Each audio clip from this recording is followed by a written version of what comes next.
एक हफ्ते तक, जी हाँ, अगले 1 हफ्ते तक कोई भी बात मनवाने का, माँगने का अधिकार है देवी अहिल्या के पास युवराज से। ये बात कह रही हैं देवी अहिल्या। और युवराज क्या कहते हैं? युवराज कहते हैं भगवान के लिए अहिल्या, कभी ये मत कहना। क्या मत कहना? बताते हैं।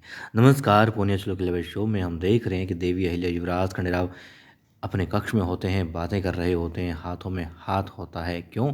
क्योंकि युवराज चाहते हैं हर वक्त साथ निभाया जाए देवी अहिल्या का। और देवी अहिल्या से इसलिए वो कहते हैं कि तुम दरबार में मत आओ। देवी अहिल्या कहती है क्यों ना आऊँ? वो कहती हैं तुम गर्भवती हो, तुम्हें अपना ख्याल रखने की बहुत ज़्यादा आवश्यकता है। देवी अहिल्या कहती है मैं अकेली माँ बनने वाली नहीं हूँ, बहुत सारी माएँ ऐसी हैं जो कि सारा काम करती हैं, घर का भी, बाहर का भी, खेत का भी, खलिहान का भी, हर काम वो करती हैं गर्भ धारण करने के बाद से लेकर के बच्चे को जन्म देने तक। तो भला मैं कोई अलग नहीं हूँ, रानी हूँ तो क्या हुआ? युवराज कहते हैं अहिल्या तुम नहीं मानोगी। देवी अहिल्या कहती हैं कि अब 1 हफ्ता तो मेरे पास है ना आपसे अपनी बात मनवाने के लिए। जी हाँ, देवी अहिल्या कहती हैं कि अब 1 हफ्ते तक तो पूरे अधिकार से मैं आपसे कुछ भी माँग सकती हूँ, है ना? अब एकदम से उन्हें ध्यान आता है कि क्या बात कह दी युवराज को, कहीं युवराज को बुरा ना लग जाए। फिर वो कहती हैं मुझे माफ़ कर दीजिएगा छोटे सूबेदार जी, माफ़ कर दीजिएगा। मैं आपका दिल दुखाना नहीं चाहती थी छोटे सूबेदार जी, बस वो यूँ ही मेरे मेरे मुँह से निकल गया। और युवराज कहते हैं कोई बात नहीं अहिल्या, हम समझते हैं।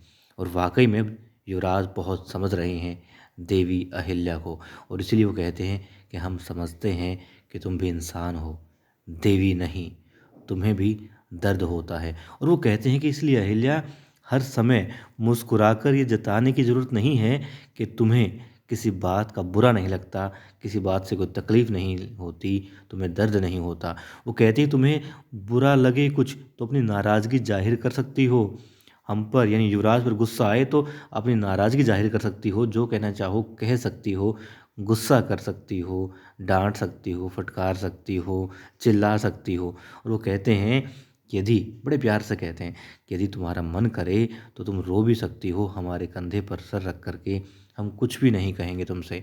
और कहते हैं कि लेकिन भगवान के लिए अहिल्या कभी ये मत कहना कि तुम्हारा हम पर कोई अधिकार नहीं है। क्यों? क्योंकि युवराज को ये बात वाक़ई में बहुत बुरी लगती है। बुरी तो देवी अहिल्या को भी लग रही है कि युवराज की दूसरी शादी हो रही है, मगर फिर भी वो अपनी मुस्कुराहट के पीछे हर दर्द को छिपा रही है। और युवराज खंडेराव उस दर्द को भांप गए हैं, समझ गए हैं। इसलिए कहते हैं कि मैं सिर्फ तुम्हारा हूँ अहिल्या, और तुम मुझ पर पूरा अधिकार रखती हो, पहले भी रखती थी और आगे भी इतना ही अधिकार तुम्हारा रहेगा। इसलिए कभी ऐसी बात फिर से मत करना, तुम्हारा था युवराज और तुम्हारा ही रहेगा।